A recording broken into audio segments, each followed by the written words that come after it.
The world is saved.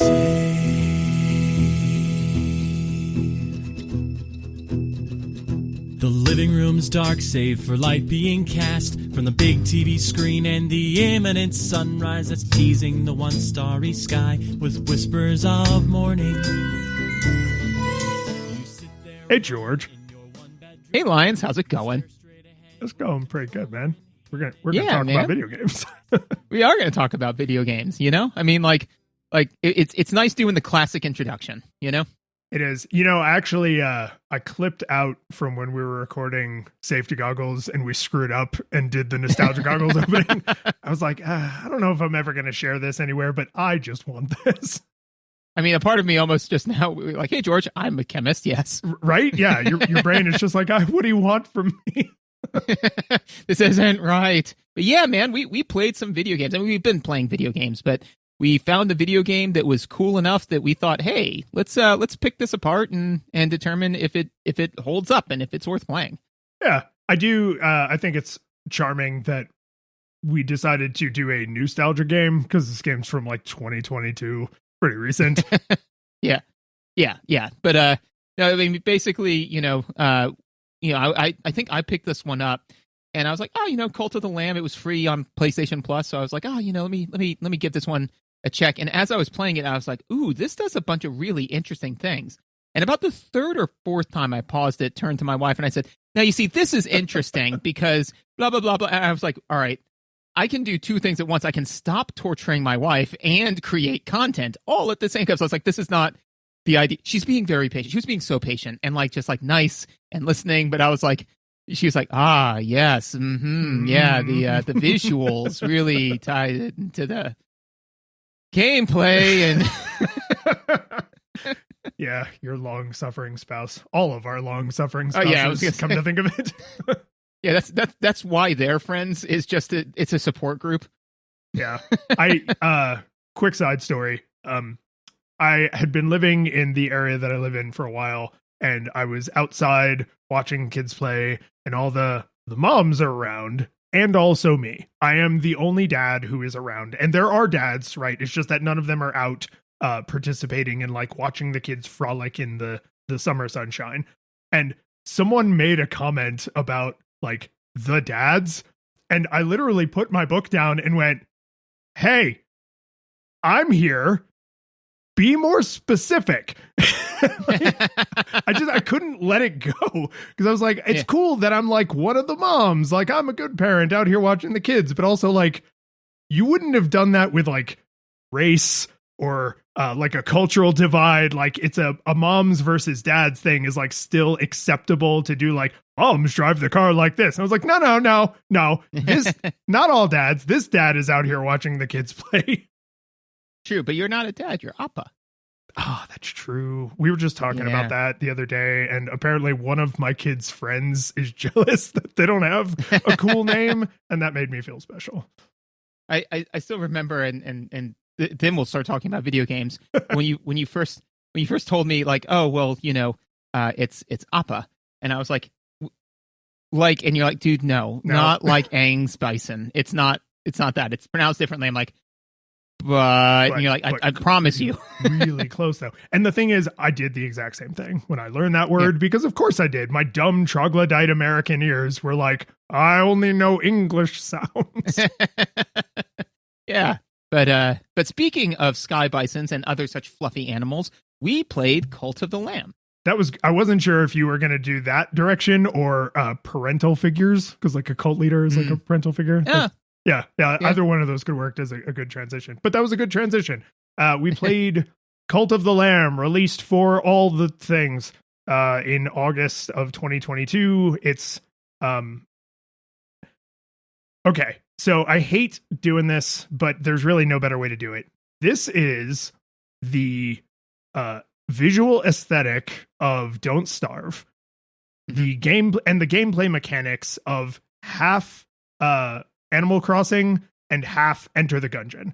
So yes, someone sat down and said, I want to play Don't Starve and Animal Crossing and Enter the Gungeon. I just don't have enough time. So instead of playing any video games, I will make that video game exist to solve this problem for other people. And I think as we talk about it, like, it will be clear that the mixing of those ingredients is what makes this relevant. Like, it's reductive to say, oh, it's like these other three things mashed together, but it very much is like those other three things mashed together.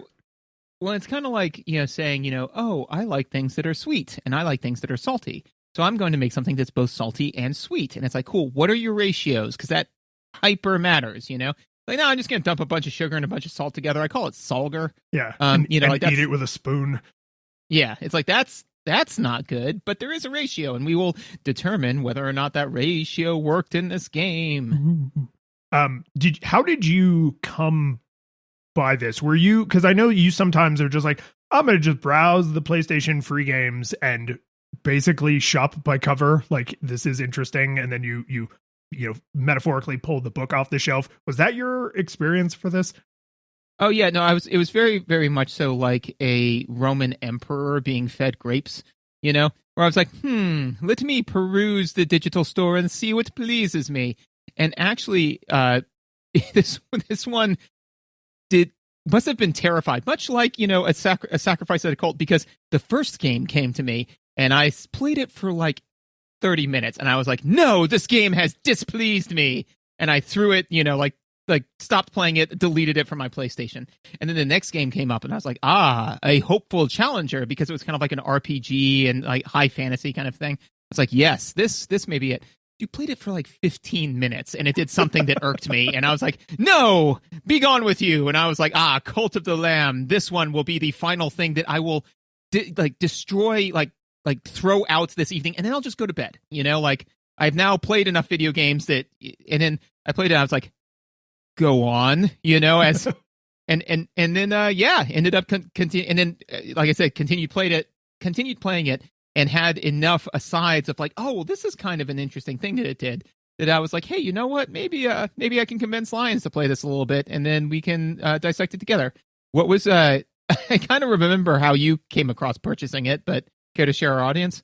Well, you and I have fallen into an interesting rhythm with indie games like this, where there's an indie darling that people will not shut the hell up about. Stardew Valley is still like this, right? Cult of the Lamb was very much in the camp of people just wouldn't shut the hell up about it. And I start to bristle at that. Not as quickly as you do, right? This was not like Hamilton levels of like, piss off, I will never watch it. But eventually, I start to build up a sensitivity to, are all of these reviews genuine? How many of these people were given promotional copies and they're trying to maintain a good relationship with the publisher? How many of these just happen to be like, I'm getting a disproportionate like filter bubble effect because I happen to listen to people who are all in the same sphere, and so they're all talking to each other about how great it is, and so I'm hearing the same message 1,000 times, which is really just one message on repeat. And so like I start to get a little sensitive about it. And so I just put this out of my mind, and I was just like, no, I'm not gonna really engage with this at all. And then there was enough time for it to kind of die down a little bit and go for free on like the PlayStation Store, where then you were like, oh, hey. And I was like, yeah, I don't know, indie darling game. Like, I don't know. And I kind of looked at it for a second. I was like, okay, like there's enough interesting things going on here that I think like I'll try this out.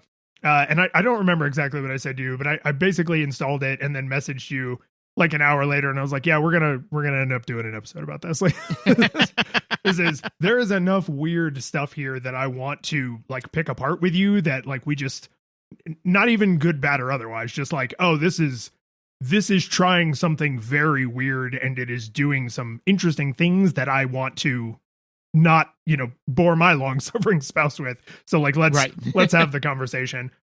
So that was, and I suspect this is going to happen for like the rest of our lives. There will be a game that I hear a lot about because I engage a lot with that kind of media, and I'm like, no. And then like 2 or 3 years later, you're like, oh, hey. And I'm like, then okay. I come in like Christopher Columbus. Yeah, right.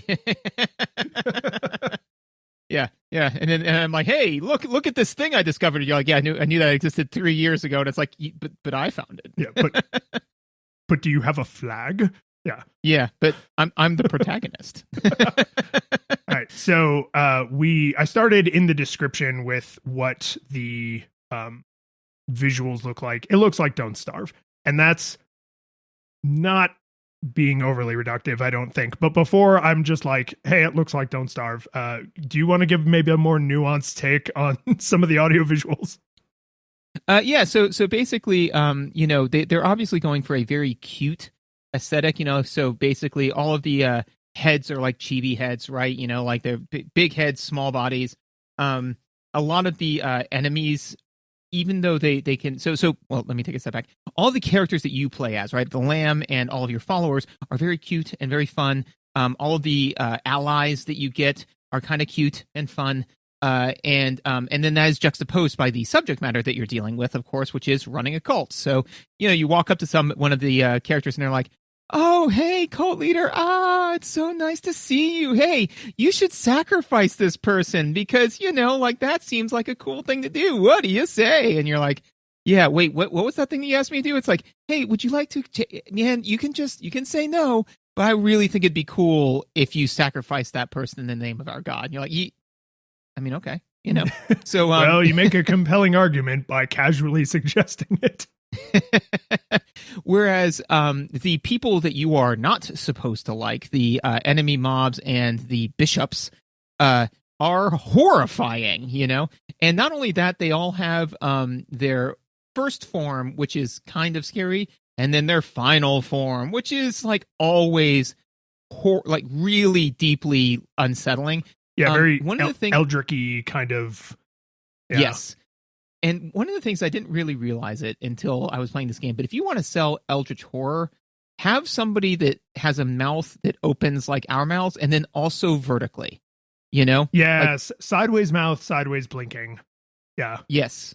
Yeah, but like when you have like the quad mouth that like opens up, like those old little fortune telling things that we used to make in high school, where it was Didn't like the Predator's mouth do that? And it had like the inward facing fangs. Yeah. Yeah, but yeah, you want to sell. That's a good way to do that. Yeah. How do I quickly communicate? This is bad, and it's like, oh, sideways mouth. Yeah.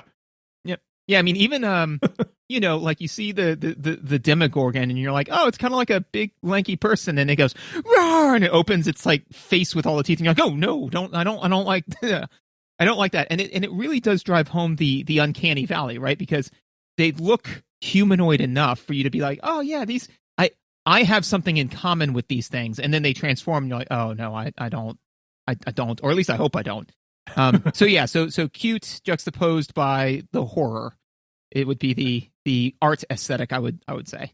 Yeah, and even within each of their contexts, there are some stylistic things happening that I think are pretty smart. So your followers.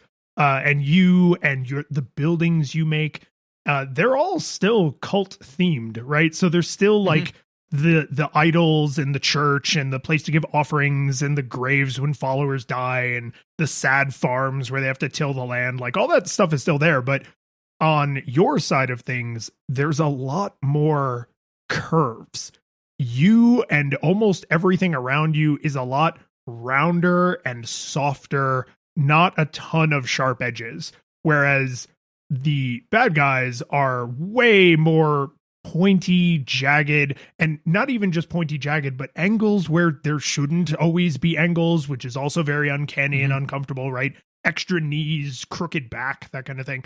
So even when they do have curves, they're like unnatural, unfriendly curves. And when you have pointy things like the roof of a building, it's like a little cute farm building, and so it just doesn't feel like angular and threatening.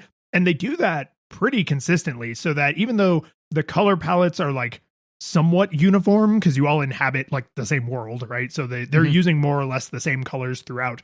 You generally can look at something, and just by whether or not it seems cutesy or threatening, you can pretty quickly identify like, oh, that's a friendly thing or a bad thing. Mechanically, and we'll talk about this more obviously, but the place you manage your cult and the place you do combat are literally, figuratively, and mechanically completely separated. So they didn't have to do all of that visual stuff because you couldn't ever confuse them, right? Like there's never bishops in the middle of your town, right? There's never cult members out in the middle of the combat area that you have to like worry about servicing them and dealing with them. So like they could have just said, oh, well, when you're in that area, it's one way. And when you're in this area, it's another way. But having that extra visual layer just helps with like rapid identification. Like, oh, pointy and uncanny, that's bad. Cutesy, farm creature, that's good. Well, and I think, and I did not invest in this mechanic, but I think you can get your cult members to come with you. But if you and you rescue them out in the combat areas. So like, but that being said, is that you don't do quests for them out in the combat areas. Yeah. Yes. And also too, and this is pretty standard, but it's also kind of worth noting sometimes when, hey, they did a good thing. They didn't not stick this landing, which is that there's 4 biomes pretty much, and then there's like the 5th final boss.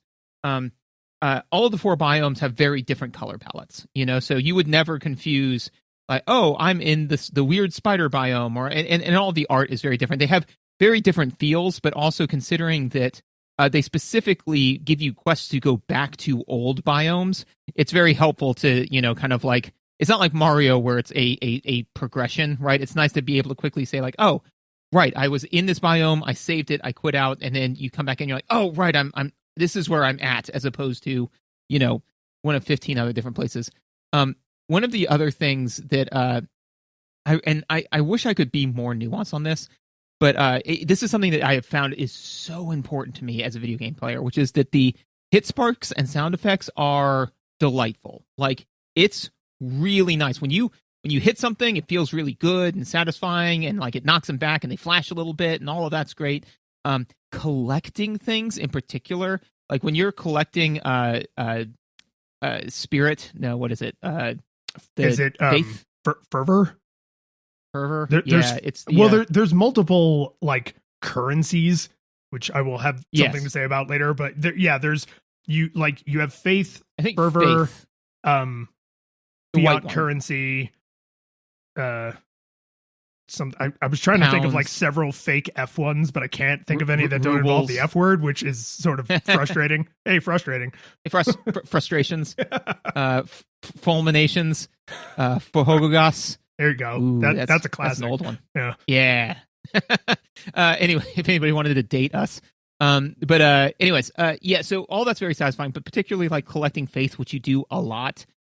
Just as you're kind of collecting it, that like pop. Man, that's great. Like it feels good. Like there were some times where I'd be like, I can sit there and let more faith accumulate in my giant faith statue, or I could just go get it right now and then have my brain squeeze out a little bit more endorphins. And so yeah, just that to me is critical in the game. I was playing another game recently that it was a deck builder, roguelike, all of the things that I would normally like. And then the first time my one of my characters ran up and hit the other guy, it went like, nah, so he kind of hit him with his greatsword, and it just kind of went like slice. And I was like, oh, I'm not going to play a lot of this game, And it's good to know that, because that's a thing you could take entirely for granted, right? And just not even really realize like, why am I not jiving with this? I should be liking this. I will tack on to your praise of that to say that the art style of this is what you might call like sticker book, right? So everything kind of looks like a pretty image, right? Like it's a solid from a fixed camera that moves with you but doesn't rotate, right? And everything feels like it's kind of stuck on. Like if you have ever seen a children's sticker book where it's like one page is a scene and then you slap characters into the scene, that is exactly what this art style looks like, right? Don't Starve feels a little tiny bit more three-dimensional, where the characters feel a little bit more like they're in the space. Whereas in Cult of the Lamb, I felt a little bit more like it had that almost Paper Mario kind of sticker book sort of style. And I don't think that's a bad thing, but it's just, that is what we're dealing with. And the reason that matters for what you're saying for like hit sparks, hit animations, right? When an enemy reacts to being hit, when you pick up like what do you call them, resources and stuff like out in the world, is there's a lot of love and attention paid to the tiny animations that happen, even though they only last for like a few frames, right? Like a second. So when you pick up resources, they sort of like fly a tiny bit away from you, and then they like accelerate and like shoop, like into you, right? And they make that little delightful sound. When you hit an enemy, they sort of like flash and like kind of crumple a little bit at the waist, or they like get knocked back. And it's super quick. They're very tiny little animations, but they just make the world feel very alive and very like lovingly crafted, right? Because everything sort of works like that, because you can chop down trees to get wood, and you can chop down grass to get grass, and you can interact with animals and enemies and stuff all over. So there's a lot of like Mario-esque kind of like, oh, everything is sort of like bouncing and swaying, and that's sort of a sign that you can interact with it, is that it's like either moving a little bit, or it feels like it's kind of like a children's picture book, like popping up off the page just a little bit. And then when you hit them, they sort of like recoil a little, or they collapse in an obvious way, or they like pop into, you know, the grass, like, right, and like stuff goes everywhere. And it's just, it's so nice. Like, it's just, like the subject matter is like so dark and gritty, but like everything doesn't feel, it's not Doki Doki Literature Club. Like, it's not everything looks completely fine. Like, if you just looked at this, you would be able to tell something weird is going on, because there's still a lot of negative imagery, but everything feels very like it's the animation of like a more cutesy friendly video game applied to like a slightly different art style, which isn't as unsettling as I think you might expect, right? It doesn't feel uncanny and uncomfortable. It feels like good. It feels really nice. Yeah, it feels good. When and that's the thing too, is that like there are definitely some parts of the game where, you know, I'm like in my you know, I'm in my little village, and, you know, I'm kind of doing stuff, and everybody's like kind of like jiving out, and then I'll like, you know, praise some of my followers, and they kind of do this little dance, you know, as you get, you know, like improve their faith or their standing, you know. And I'm like, yeah, you know what, maybe my 9-year-old could play a little bit of this. And all of a sudden it's just kind of like, oh yeah, and then and I'm just gonna do this like nice little sermon, and oh my god, I summoned a demon, and like blood's coming from their eyes, and I'm like, oh yeah, right, no, this is dealing with some pretty adult subject matters. It's probably not a good idea for my son to be playing it, you know. Yeah, whoops, no, just kidding. Yep. But the thing is that I will say the span of time between the horror moments and the fun cutesy moments, and I gotta believe this is somewhat deliberate, are typically long enough for me to have had that thought more than once of like, you know, but maybe, no, but could be, no. One of the things, there's tons of visuals that assist with mechanics, but one of the ones that I just, because they do tons of stuff, but one of the ones I particularly enjoyed that I thought was very helpful is that giving sermons is critical to the game. You know, it's one of the main ways that you get faith and level up your ability to hit harder in the dungeons. So you can give one sermon per day. When you can give a sermon, the church lights up. There's a light on inside of the church that reminds you, hey, you can go give a sermon, and then when you can't, the light is off. And I relied pretty heavily on that, because a lot of times you forget, you know, like, wait, did I give a sermon today? And instead of like having to go all the way in, open the menu and select a thing, and for them to say, no, man, you can't do it, you don't even have to enter the church. And I thought that was kind of like a nice little affordance, a nice little touch. There's a lot of little touches like that, right? When someone wants to talk to you, they make a little like, because everybody kind of has like a, you know, Simlish sort of like blah, blah, blah, blah, blah, blah, blah. When they talk, they don't speak English or any language. And so there's a bunch of little audio video cues when it's like, oh, these cultists are just moving around the camp. I don't really have to do anything with them, but that one wants to talk to me, right? That one is not just near. They're like standing there waiting for me to engage them. I think they get a little icon over their head when they have a live quest, right? So there's things like that for the buildings too, right? Like, oh, this chest of resources is full because it's closed and it's got the little glow, so you know to go and empty it. And then later you can like make your cultists go and do your work for you, which, I mean, the fact that they don't start out doing that is like, maybe you're not that good at running a cult, but like, yeah, right. But there's a lot of management stuff. And so you have to know, otherwise you would just literally walk in a circle around your cult, checking everything over and over, right? Like, is this full? Is this empty? Did I check this? Did I do that? And that would be incredibly boorish. And I have played sim games like that, and they are incredibly boorish. So like they really did a lot of subtle stuff. There's also some pretty active menus where you can just look and it's like, oh, you can do this, you can't do that. This is full. This person cares about this. These are the quests you have active. But you don't really have to. You can just sort of look at the world and see what parts of the world need your attention.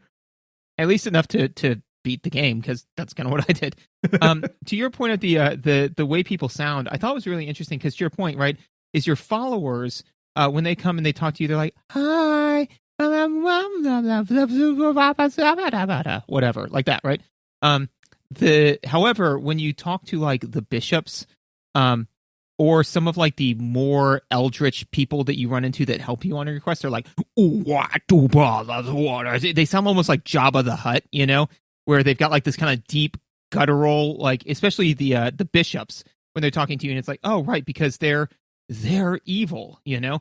And I like the idea, and I know that this isn't always your favorite thing, but the idea that it's like viewed through the lens of the Lamb, right? So like they sound evil because they're evil, whereas the way we sounds fine, you know, or kind of a thing, you know. Yeah, I could be okay with a like you're getting their cognitive interpretation reminded to you by like, oh, their voice is a voice they view negatively because they're bad people, right? And the voices of their friends sound friendly and welcoming. Like that's not quite, you know, all the Rugrats are actually dead and Tommy had a nervous breakdown levels of like needlessly projecting. That's a real fan theory, by the way.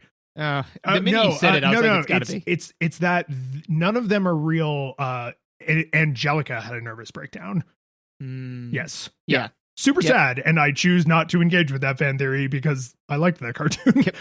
because super sad. Yeah, but in this case, yes. I mean, whether the gulf is literally that big it's definitely that big in the Lamb's mind, right? Because Bishop's bad and evil. I mean, the first thing that happens in the opening of the game is they murder you. So you would not view these people very positively. To be fair, you're correct. I almost said they try to murder you, but they do successfully murder you. 100% murder you. Yes. Yeah. Kill the crap out of you. Yeah. One of the other things that I thought from a audio affordance that was super helpful. So every time you get hit, you flash white, you get a little invincibility for like a second or so. But a bell sounds every time you get hit. Yeah. And given how cluttered the screen can sometimes be with things that can hit you, that was critical. Yeah, and it really it sonically stands out, but also like sort of conceptually stands out because you're always out in the wilderness and you're fighting against other cults. So it's all pretty low tech, right? Nobody has firearms, but there's magic and stuff, right? So like the sound of metal clearly ringing is a fairly high-tech thing because you have to have like sophisticated metallurgy and stuff. And it's very ominous within like the theming. And so, yes, that as like when the enemies get hit, it makes like more of a thwacky thud. What you would expect, like you have hit someone with a blunt object to sound like in a video game. Yeah, right. Like I slapped the side of this cow with a cricket bat. And then I use that in my radio program. But when you get hit, it's not just a bell. It's not ding ling ling, right? This is an enemy bell, so it's gong, and it's super clear. And you only have like 4 hit points, so every time, you know, don't ask for whom the bell tolls. The bell tolls for thee. Like you need to hear that sound. Yes. No, actually, that's exactly what I was thinking. Was send not to know for whom the bell tolls. And it is very much so like a death bell, you know, to your point. It's not like I have summoned the help to, you know, pour cream into my coffee. It's not and it's not like I'm waiting on the bellhop ding. It's a, you know, bong, like, hey, we're going to do 4 more of these as the pallbearers lower you into the ground, because that's what's going to happen if you keep up the course of action you have decided to do. I have one more throwaway line for audio visual. So do you got anything? Yeah, I do want to specifically call out the music as surprising me quite a bit. I expected a lot more wind howling through the caves, droning, ominous, you know, a harmonic, a melodic sort of stuff from looking at the visuals and from knowing what the gameplay kind of centered around. But nope, it just has like regular ass music, and it's good. It's still thematic, and it still feels like it's the kind of instrumentation you might expect given the visuals, but it's like normal songs like that you could hum along to if you knew the melody, which really surprised me. I expected way weirder, more off-putting. I mean, like if you've ever listened to the non-combat music from like the modern Doom games, where it's just a lot of like, right? Because it's supposed to be all hell and demonic and ooh, scary. Like I was expecting that, but it's not. There's like just normal songs, to the point where if you liked this game or you enjoyed the music, you might listen to this music just like you would listen to the music from any other video game, which I don't know if I think that's like a good thing or bad. It's good music. I was just really surprised. Like 5 or 10 minutes into playing, I was like, huh, these are like normal video game songs. Like you could maybe even put these in another game and not notice or not think that they're out of place. Whereas like Don't Starve, which, you know, this obviously borrows very heavily from, has a lot more just like noise and like ambient sounds that are in the places where music would be, which I'm all about. Like, I think that is totally a good way to do things. And we've played a ton of games where I called out like, oh, I love the like, ooh, spooky. Diablo did that a lot, right? Diablo had a lot of like, you don't hum along to the Diablo soundtrack. You would look like a crazy person, but it is still good music. It's just very like thematic. So I was, just legit surprised that they bothered to like compose melodies. And I appreciate you bringing that up, because once again, I noticed none of that. And that's, it's good to show lack of growth, you know? Yeah. It's important that we take regular assessments to make sure nothing's changed. Yeah, you know, I mean, like does George still have troglodyte ears? Yes. Good. Because it's been like 10 years since we coined that phrase, and it's still going. Still going strong. No growth over 10 years. That's what I like to see. The last thing I put in under audiovisual, because I didn't know where else to put it, and I had to say something about it, is so later on in the game, there is a spider that will sell you followers, you know, which is a great use of money, because I think it's like 40 or 50 gold for a follower. And I mean, you know, problematic issues with buying followers aside, yeah, like that's a good use of that resource. Do you remember what the spider's name was? Oh no, I remember him. He always talks about like, if you don't buy them, maybe I will just eat them. And yes, that and he assumes that you're buying them to eat them. Yes. Yeah. He thinks he is like a food vendor. Yes. No, I'm not even sure I'll know it if I hear it. Helob. Oh. Yeah. Hey. Yeah. Borderline copyright infringement. Yeah, because, you know, it's a guy and it's a spider, so it's Helob instead of Shelob. And I was like, ha! And I didn't know what else to do with that information, so I put it in here. Yeah, that it is actually fair that something I certainly did not take any stock of in this game, and I don't know that we've taken stock of it in a lot of the games we've played, because you would expect it more in like story-driven, heavily narrative games. Is like there is a whole art to jokey, clever things, especially when the game has to change languages. Like there are entire Wikipedia articles about like, here are all the amazing in-jokes in like Final Fantasy games where they had to take a joke written for a Japanese audience and then make it about like an American pop star so that it's the same kind of joke, and like coming up with puns across languages and stuff like that. Super, super underappreciated art form. But if there was a bunch of that in this game, I regret to inform you I did not take note of it. that was the only one I noticed. But yeah, is I went up to him and talked to him, and I saw like, because it says their name and then colon like what they're saying, because all their voices all, you know, Simlish. And so I was like, Helob. I was like, ha, nice. But move on to gameplay. So what's happening in the gameplay is distinctly separate sections. You have the camp where your cult is, and so you die, and then you're charged by a bad god to go kill other bad gods, and you do that by starting a cult to like give him juice back, right? That is the basic. To be fair, premise. The main way you know to follow your bad god is because he is the one that brought you back to life, and that's kind of the only differentiator between him and the people that you're fighting, is that he won your favor by bringing you back to life. Is it No Country for Old Men, where at the end, like near the very end of the movie, there's like the car accident and all the murders happen, and then he's like all bloody and he sees the teenager on the bike and he's like, "Sell me your shirt." And he gives him like $150 for the kid's t-shirt so that he not obviously like gunshot. Like you are that teenager. Like you have been pulled into something way beyond you that is exceptionally dangerous and really bad that you should have nothing to do with. But like, it's not up to you at this point. You either die, in which case the game would end, or you are resurrected, which means you are now like enthralled to the old god so that you can, help resurrect him.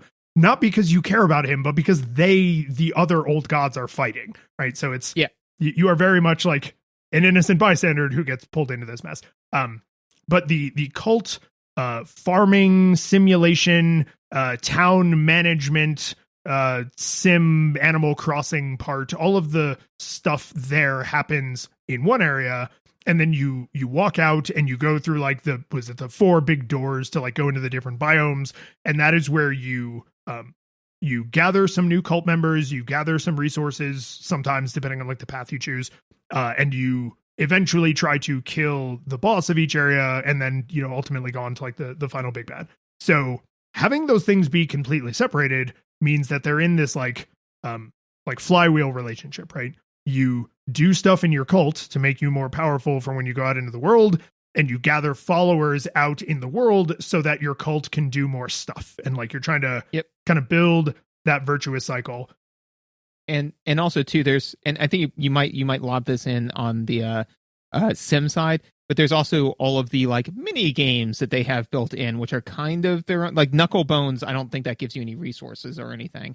But it's there's a bunch difference of like in kind. Yeah, there's I would almost call them like fishing distractions.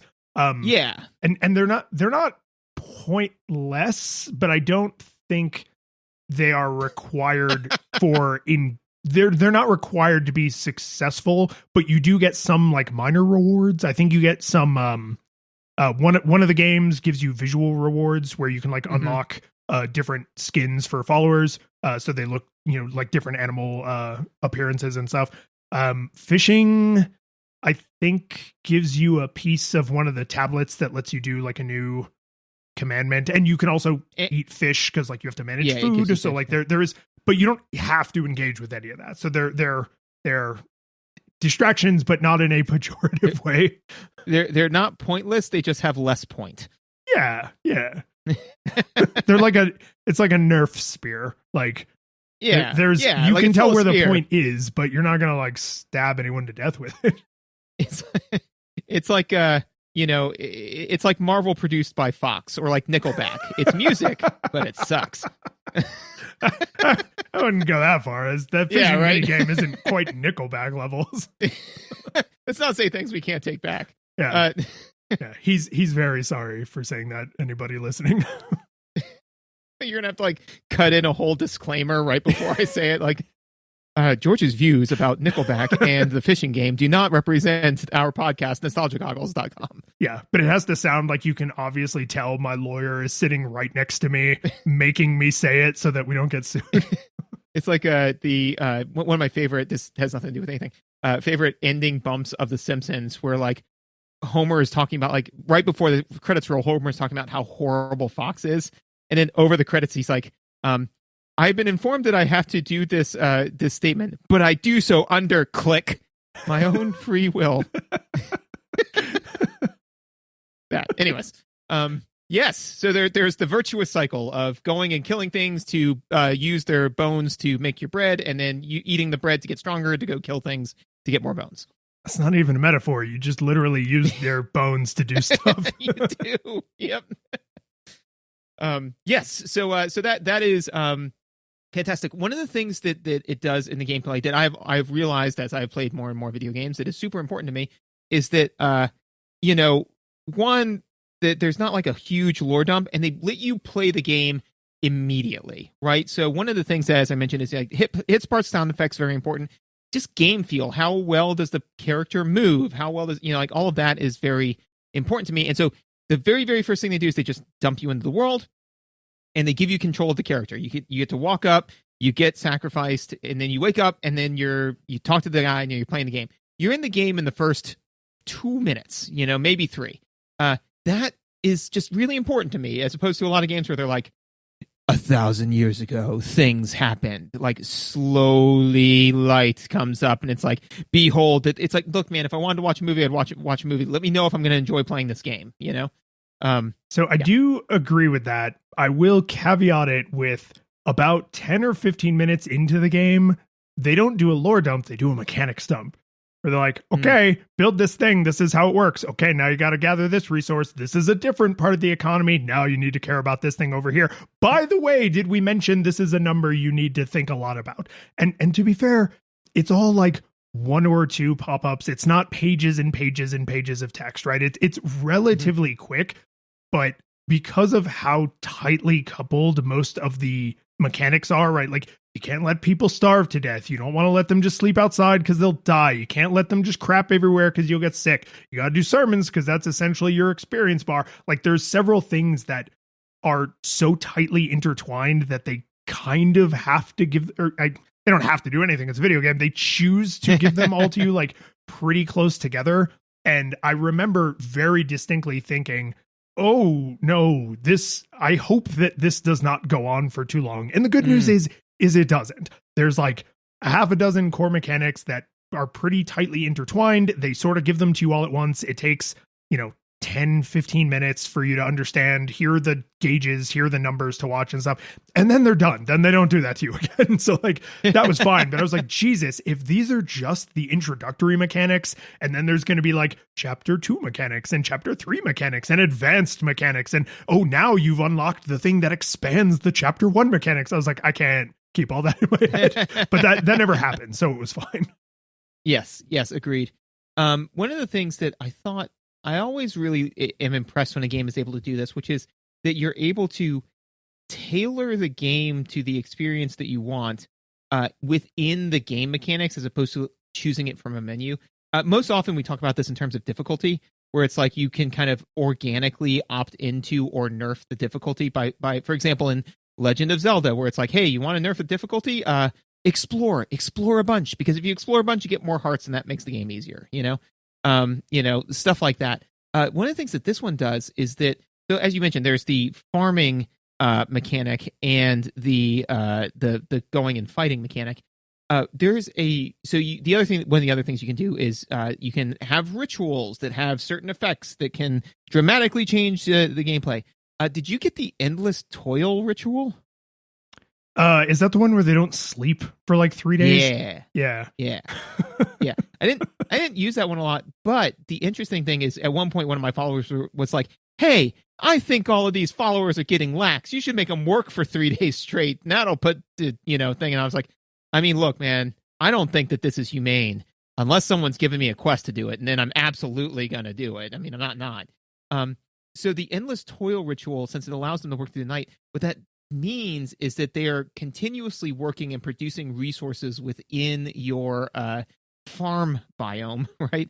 So what that means is that if you really like the farming mechanics and don't really love the battle mechanics, just always have that one going as often as you can. You can't have it going all the time, but because they generate so much more resources, it allows you to spend more time in the farm area and less with more stuff going on. So if you want to amp up your time in the farm, you can do that. If you want to decrease your time in the farm because you don't really love that, you can do the brainwashing ritual, which locks your faith into place for 2 days, So you can go and do whatever for 2 days and also abuse the hell out of your followers, which is, also the way to go.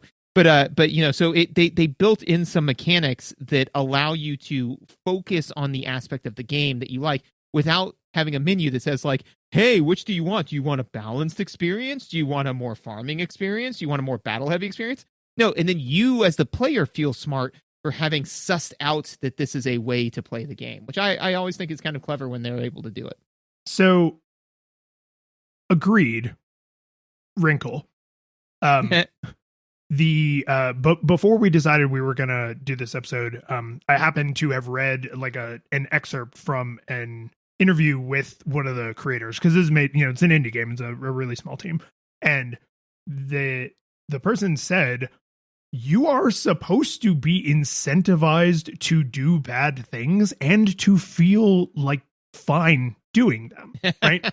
Because you lead a cult, and you don't really interact with any innocent people, right? All of the people in your cult are all monsters. Given enough time, they will do something terrible or encourage someone else to do something terrible. Like, there really aren't any truly innocent parties, and you're certainly not innocent. Like, you could have chosen death, but you're like, I don't want to die, so you go along with all of this horror, right? So like, if you are just looking at it from a purely mechanical stance, I think you're absolutely right, where it's like, okay, I like doing combat more, but when you're away, your faith drops. So there's a way to keep your faith from dropping so that you can be out doing combat more often. I don't like doing combat as much, so I want to spend more time at the farm. So I'm going to do this thing that makes being at the farm more useful, right? So like there are, if you made them like buildings in like SimCity, and you said like, oh, if you increase power to the factory, it can produce more widgets, and if you do whatever, then you can spend more time like out in the mountains exploring, right? Like you could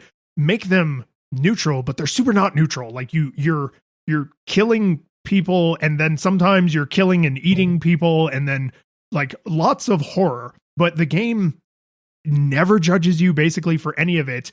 What it does judge you for is the whims of specific individuals, which I think is super interesting. And right at the beginning of the game, like fairly early on, because you occasionally, like when you die and under a few other circumstances, you are before your god again, and he like has a little chit chat with you.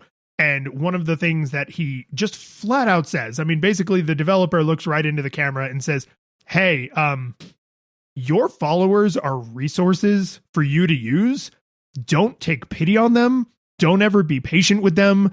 Don't ever like they are the same as the rock and the wood, right? Like you use them like any other resources.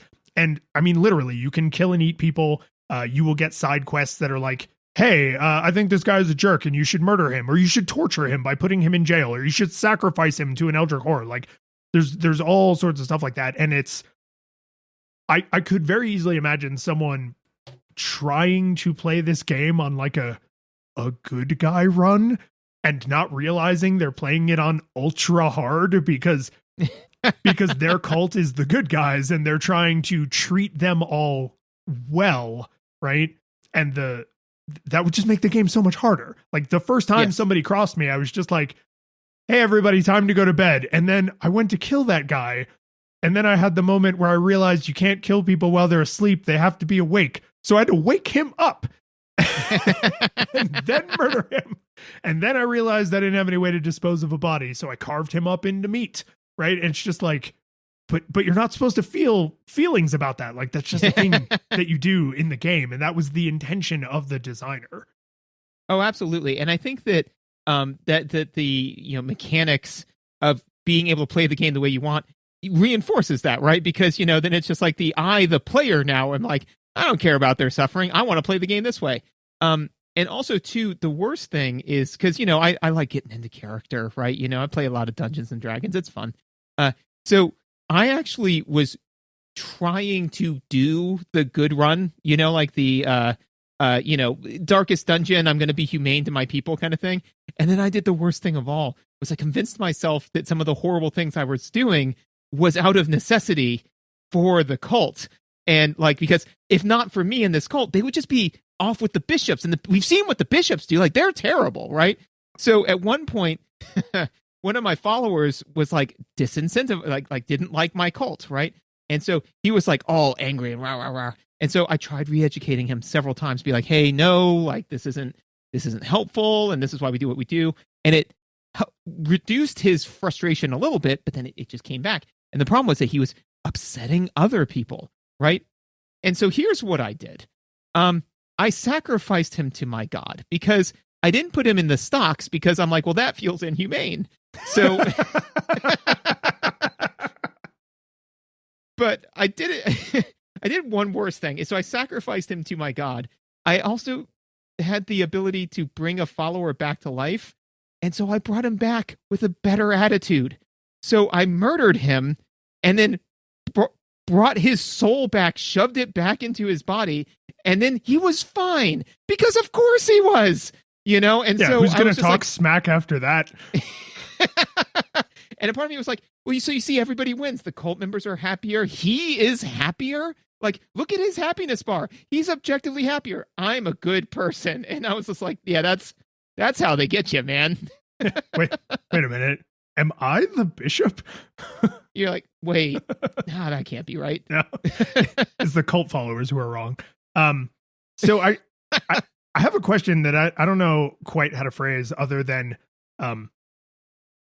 how long do you felt like it took you to get good at the flywheel of, like, you go out and do some stuff, you do some stuff in the farm, and you kind of, because there's your personal opinion about which one of those activities you like doing more, but you do have to balance them, right? You can't all farm and you can't all fight. You do have to do some amount of both, even if you derive a lot more, like, player enjoyment from one. I felt like it took me a good little while to really understand, like, okay, I don't have a total control over where I spend most of my time. I have to push the flywheel from both sides to get it spinning. And the thing that drove that home was I had been out because I was, like, starting to click with the combat a little bit. And I did, like, several runs back to back, and I didn't really notice that, like, faith was dropping and people were sort of starving. And I was like, oh crap. Okay. I'll go back. And first thing I'll do before I, like, give a sermon is I'm going to make a bunch of food. I'm going to feed everybody, because, man, they're all so hungry. And I don't know if I just rolled a bunch of ones or if I accidentally, like, cooked something spoiled, because, food can go bad. But, like, everybody got sick, and then a bunch of them died. So you not to interrupt, but you told me a piece of this story before while I was still playing the game. I know the exact meal you cooked, because there is one that specifically said, if you're not paying close enough attention, is because there's a green up arrow that says, like, 25% chance of, like, resources. Yeah, some good thing. Yeah. But there is a 75% chance that it murders them. And I was like, oh, that must have been what Lions cooked for everybody. That was probably it. Yeah, and it is that's an example of a mechanic that, like, you really just need to read the screen. They don't really spell it out for you. Like, you gotta read the fine print on that one. Yeah, like, hey, food always has trade-offs, right? All food is a little helpful and a little harmful, and the question is, what is the risk of it? Like, what's the percent chance that it helps, and what's the percent chance that it's harmful? And yeah, I rolled a bunch of ones, and I mean, like, 6 or 7 people just died, like, all around my cook pot, just death. And I had kind of a similar, feeling to you of like, oh no, I'm doing this for the right reasons, but the opposite of, like, I'd rather be dead. Like, now everybody who's alive is mad at me because they're like, oh, you made us sick and you let a bunch of followers die, and they're all throwing up because of diseased corpses everywhere. And that, again, not hyperbole. They are literally standing around this pile of corpses vomiting, which is like, I'm going to have to clean up the vomit and the corpses. I literally had to get a few of them to stop complaining long enough to unlock the grave technology tree, like part of the tech tree, because once you prepare a body to be buried, you can't cut it up into meat anymore, because I guess you'd have wasted all the mummy wrappings or whatever. So yeah, don't waste. There was not, like, man, 45 minutes to 90 minutes of, like, real gameplay time where I was trying to, like, that situation, just trudging around the camp, dude, just muttering under my breath, like, stupid followers, I'd kill all of you if I could. It was so so disheartening. And I did recover, and then I was fine. I was able to like resume my happy flywheel after that. But man, was that a setback. It's a 3-day waiting period for a gun there, Chief. I'd kill you if I had my gun. Yeah, well, you don't. So yeah, I mean, yes, that is exactly what it felt like. So did you have a moment like that where you were like, oh, these systems are deeply intertwined? Or did you have like a nice steady growth curve? So fortunately, your cautionary tale of your cult came at like a key point of mine, because I was just like, I was getting so I feel like I got about like halfway through the game to where I really felt like I was in a really good battle rhythm, and there were some, but I'd say right before that was when I got your thing. And so then I was like, oh, I can't get complacent. Like, I can't just be like, oh, and then I'm going to go do this. Like, I got to keep reading the fine print. So I did have like a steady increase. One of the things that was super helpful is once I figured out that you could give people shrooms to, not lose faith. That's a good example of an optional side thing that has a pretty major game impact if you choose to engage with it. Yeah. But yeah, if you give them shrooms, they don't lose faith. And then just feeding them the worst garbage while they were high, man, because it's like, oh, they'll lose faith. I'm like, oh, they can't lose faith. They're all high. So, time to eat a bunch of garbage. So that all went pretty well. And then one of the things that ended up happening was I got up to 20 followers, and then something happened where 2 of them died like immediately, like in quick succession. I think they both died of old age or something like that. And it was right when I was going for the final boss, which requires 20 followers to unlock. And I was like, I don't want to do a whole nother run in one of these areas I've already beaten to, hey, wait a minute. So I swung back around, paid Helob 50 gold for a follower. And then on my way to go pick him back up in my little church, I resurrected somebody from the dead. And I said, good, I now have enough cannon fodder to open this lock. And then I went and opened the lock. So, yes, no, I did kind of have like a solid kind of upswing. One of the things, speaking of that, though, is that followers do get old and die. And I feel like that mechanic is specifically built in to be like, hey, no matter how careful you are and how much you are the shepherd of your cult, you have to go out and get more followers. They will get old and die. And I do like that there are several different mechanics for how to interact with the elderly followers. I think I went through the tree where the more elderly followers there were, the more faith people got, because it was like veneration of elders, as opposed to one of the other ones you could get where, because it was either additional faith. The choice was either additional faith for followers that are old, or any followers that die of old age causes you to lose faith. So like you had to preemptively kill them because, like of whatever the doctrine was. And I was like, oh, but no, hey, I'm a good guy. So I'm going to let these people get old. I'm going to take care of them because I'm a good person. And sometimes when people disagree with me, I murder them. But that's just for the cult, man. It's just like, I'm not weird. They're weird. Yeah. Hey, man, I don't make the rules. I'm just the leader of the cult who makes all the decisions and decides all the rules. Yep. I think that I hadn't thought of it that explicitly, but you are 100% correct that if they didn't die of old age, you could just manicure a little paradise and just have everybody live there in harmony. Because one of the things I don't think we mentioned is when you get a new follower, I think they have up to 3 traits. And those traits can be things like, is a psychopath, and like they gain faith when you murder people because they're into that. Or like iron stomach, where like you can feed them stuff and they're less likely to get sick, or whatever. There's like a bunch of different traits. And you could just continually churn through followers until you got a little like utopian balance, and you're like, okay, this is now just a farm sim and I'm just going to hang out here and everything will be fine.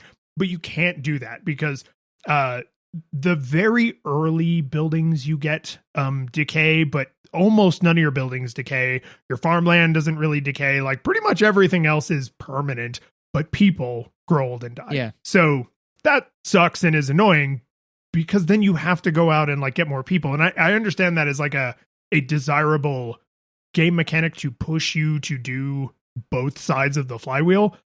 Here's the thing. For me personally, as soon as I saw what the combat in this was like, I was like, oh, start the clock, because I don't love this style of combat because I'm not good at it and I don't desire to become great at it.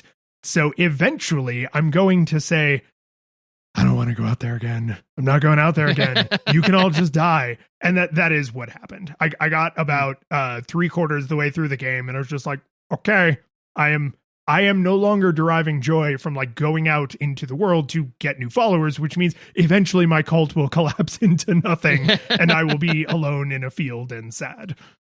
Yeah. No, I was able to beat the game. I fought the final one, or the one that survives, the one that lives. I forget what his name was. The one who waits. Because it doesn't matter, because I'm him now. I am the one who waits. Yeah. So, and one of the interesting things is as you go up to him and kind of like face him, they give you an option of, do you let yourself be sacrificed to him or do you rebel? I rebelled all 3 times that I made a run of it. And the third one I was able to beat him. I never went back to figure out what happens if you just. I assume it's just game over and you end. But I don't really know what happens. And I was just kind of like, oh well, like who knows? The couple of other just minor throwaway things that I have is one. There was a bullet hell boss where like the boss just sends out like tons of little spheres, and the moment that I was like, oh, this is a bullet hell boss, I let my eyes go into soft focus, and because I was like, I beat Enter the Gungeon, I've got this, and so the combat in this is like Enter the Gungeon. It is nowhere near the difficulty or complexity. And it's not to say the combat is shallow. It's that Enter the Gungeon is difficult and complex. Right. So there's that. I really like the fact that time stops completely when you pause the game. That's super helpful because time matters. So it's not like, oh, well, I know you've got a life, but you've got to sit down and do this. So really love that. One of the things, I don't know if this came up while you were playing, but there was during Halloween, there was a limited time blood moon ritual, which like was relatively cheap and let you see spirits. And I thought that was kind of like a cool thing that they can do with this, where it's like, oh, you can have like themed, ritual events, and it's just a really low rent way to kind of like keep it, like, oh, I checked in and there's like a little Santa Claus thing or whatever, Well, and that, if you have been listening to this and you were like, I don't know, just because it's a farming sim doesn't mean it really pulled anything from Animal Crossing. No, it did. Because you basically being a slave to the people who ostensibly work for you is like the hallmark of Animal Crossing, right? Nice. You're in charge of the town, except you are everybody's bitch. Like that's what Animal Crossing is like compared to like a Stardew Valley or a Harvest Moon, where you are trying to revitalize the community, but you are just a member of the community, right? This is, you're the leader, and yet somehow you are falling all over yourself for every moron who shows up and puts on your t-shirt. So there's that. But also, Animal Crossing is... Sorry, real fast. I would love to see that on a t-shirt worn by cultists. It's like... I'm just the cult leader who's falling all over myself for every idiot that's wearing my t-shirt. Anyways, sorry, continue. Animal Crossing is one of the first games I remember that was like aware of time in the real world in a way that really mattered, right? The game had a day and night cycle that was not on real time, but then it had a seasonal cycle that was on real time. So like Christmas happened and Halloween happened and like, seasonal events happened, where you would actually say, oh, it is this, 10-day period in the real calendar year. I need to really turn on Animal Crossing so I can go do this little like timed event. And that just got, once we moved into the internet age, that became like a much, much bigger part of it. MMOs obviously do a ton of that because they want to keep you coming back. So there's seasonal, then it goes back into the Disney vault, like that kind of crap. This game, not only pulls that because it is an Animal Crossing like thing and because it is a good mechanic to do if you're trying to get people to like keep coming back, but something about indie games are like big on crossovers, and this game has already done a couple crossovers, and I think they have a bunch more planned. They literally have a crossover with Don't Starve, which feels a little on the nose, but like there's you would expect a lot of that kind of stuff, right? It's just a lot of like here are little fun, low cost, low effort ways to like do a silly thing, right? It's the reason that Dead Cells has a crossover with Castlevania, because hey guys, did you know Dead Cells draws a lot of its inspiration from Castlevania? Like it's just right. So this does the same thing with Don't Starve, and I think they did at least a couple other ones already, and that's good. I think that's cool. I mean, I play Final Fantasy 14 online. I'm into that crap. I didn't engage with any of those because my play was pretty tightly bounded. I think we decided we were going to do this maybe 3-4 weeks ago. And of that time, I played fairly consistently and seriously, but in like a 2-week window. And then when I hit my like, okay, and then I was out. The last thing I'll say is that, so as you're going through combat areas, sometimes there's multiple directions you can go in. Until the final, not the final boss. Countdown? But like the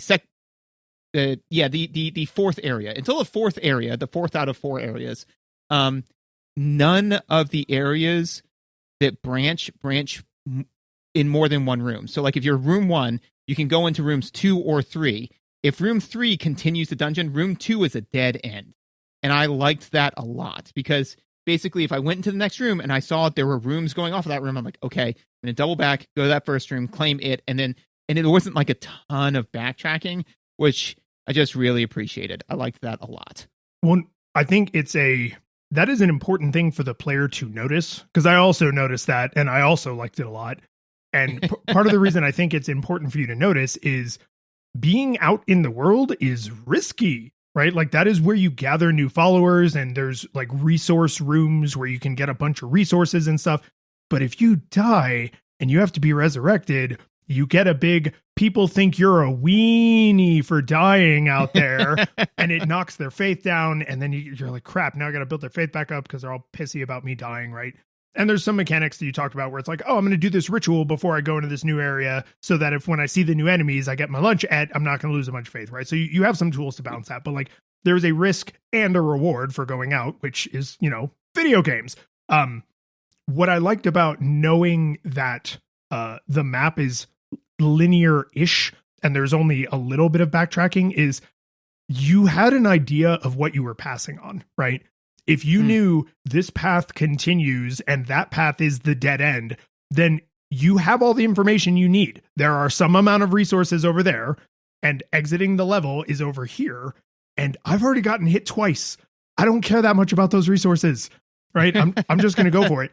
Or you might flip that, because after you beat an area, you can exit out of that area. And I think there's an ability you can get that lets you just like nope out like whenever you want. Yes. Yep. And so in those cases, you might say, no, I'm here to gather resources. I'm not here to kill the boss. So I want to go down all those dead ends. And then once I have enough, grass or wood or rocks or mushrooms or whatever, then I'm going to nope out, because that's what I'm actually here to accomplish. So like understanding that the map is basically laid out to this way lies the boss and this way lies extra resources lets you make those decisions. And if you just cleared the map every single time, again, you would kind of unintentionally be playing on hard mode, because 95% of rooms have combat encounters or environmental hazards, which means you're likely to take damage and you don't have a ton of health. So like you need to be consciously making the decision of, is the risk worth the reward? Otherwise you are just playing on super hard mode. And the last thing I'll say to follow into that is that when you go to fight the final boss, the only thing that the only 2 resources that you lose in fighting the final boss is time, and if you lose, it does the hey, you're a weenie, we're going to lose faith. So if before you go to fight the final boss, you have everybody do a bunch of mushrooms, then you can just sit there and just keep slamming yourself against that wall until you're able to successfully do it, which again is a nice mechanic, because I was like, oh, this is great, because I am now done with the farming sim part. I don't want to do that anymore. I want to fight the final boss and I want to beat them. So the game's like, oh, okay, if that's what you want to do, then just do this ritual, and basically you have infinite lives. Fight the boss until you win, because the only thing that could then stop you would be one of your followers dying. And even if that happens, if you've got 50 gold, you you can go to Helob and get another follower to replace the one that died. So they really, again, through the mechanics, they make it very humane for you to kind of pick your poison. But, well, and you make a good point, and then this will be my last thing, is that one of the biggest differences between the way combat is integrated into the game in this versus Gungeon is this borrows mechanically from Gungeon's combat, which is dodge and hit, right? You roll around a lot and then you pew pew, and then you roll and then you pew, and then you roll and you pew pew pew, right? Like it's just Yep. it is that jump and shoot. It is that style of combat, same kind of camera angle, very similar kind of controls, similar kind of tools available to you.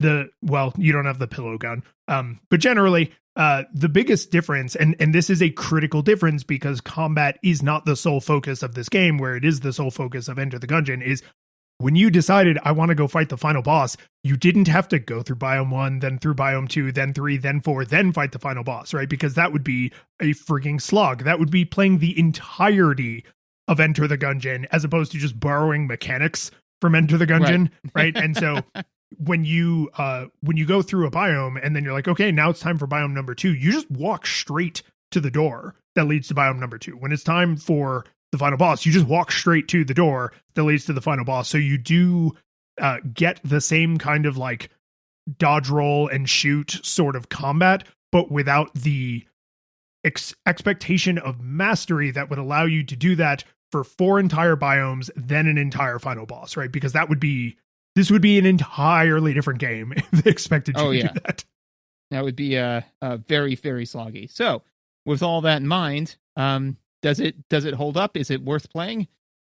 So I would say if anything we have said sounds interesting, then yes, it is absolutely worth checking out, because you got this game for free. You like this kind of combat, right? So you I could say oh, well, George's opinion, he's not a reputable critic at this point, right? Well, free. You already paid for the service. I had to pay money for this game, and I don't like this kind of combat. So I knew pretty early into the game, I was like, I am probably not going to finish this. But that is a me thing. This game is really, really well made. If you are fascinated at all by the idea of you have a little bit of resource management and you have a little bit of combat, and through the game mechanics, you can shift the balance slightly of where you spend more of your time. And is the resource management harder, or is the combat a little bit harder?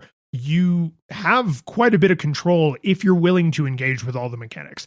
There's a bunch of them. There's a bunch of resources. The economy is actually somewhat complicated, and it took me a minute to really grok it, but it's all scrutable, right? I'm not really great at disentangling those kinds of systems. And even I was like, oh, you use that to do this and use this thing to do that other thing. No big deal. I'm making informed decisions now. But the fact that I didn't finish it, I don't think should be at all a mark against it, because it's just not my thing. I ate the amount of the meal that I wanted to eat, but I recognize that it is an incredibly well made of that thing, right? This is a clever idea that was executed on really well. And something I haven't explicitly said, but I just want to say in these closing moments is, do you have any goddamn idea how easy it would have been to get this wrong? Cutesy characters, but everything is dark and spooky, and there's all these dark cult things, and there's blood in their eyes, and ooh, isn't that, look, we took Animal Crossing characters and made them spooky. That was so easy to get wrong. When I first heard about this game, I was like, this will be dumb as hell. And then people just kept talking about how great it was. And there were people whose opinions I respect. And then you said you thought it looked interesting and that you had given it a try and you thought it was worth checking out. And I was like, okay. But all right, I guess. this is exactly the kind of thing that every indie developer sits down and thinks they're going to nail. And then we never hear about their game because it sold 2.5 copies because the third one got refunded. This is hard. This is a hard thing to do. Not only is it a well-made game, but the theming is just super hard to not be a cloying, obnoxious mess. So even if you know this is not your kind of thing and you're not going to finish it, it's an indie game. The whole thing is $10. It is worth playing because it is just a really well-made game, and we should support indie developers. Absolutely. Co-sign all that. And actually one of the things that this game helped me to learn about myself is that I actually don't mind farming sims. I just need that broken up with something. It can't just be farming, because if it's just farming, I'm like, look, man, I could go make an actual farm. I could go out and do real things. I don't really love this. But when the farming is in service to combat, then I'm like, oh, well, I like this. I like going out, getting resources, and then taking them back when it's split up with that difference of kind. So this was to your point, right? It would have been so easy not only to get the aesthetic wrong, but also to get the the ratio of the mechanics, and oh, well, this is a farming sim that kind of has this other mechanic shoehorned into it for no particular reason. And you would have been like, well, what? Okay, no, just do. This place is the Gas and Go that also sells sushi, but somehow the sushi is really good. And you're like, man, normally I'd say either sell gas or make sushi, but don't do both. But I mean, do you have an authentic sushi? How are you doing this? So yeah, and I think that's the exact right metaphor, because if you read that in a magazine article, you would be like, no gas station has good sushi, right? No, but what I needed was for you, someone I trust, to say, I was really hungry the other day and I got sushi from the Gas and Go, and it's actually really good. Yeah, because even then you were still like, I don't think so, and it's just like, no, give it a shot. So for me, I would say that this particular game has a really good cult following.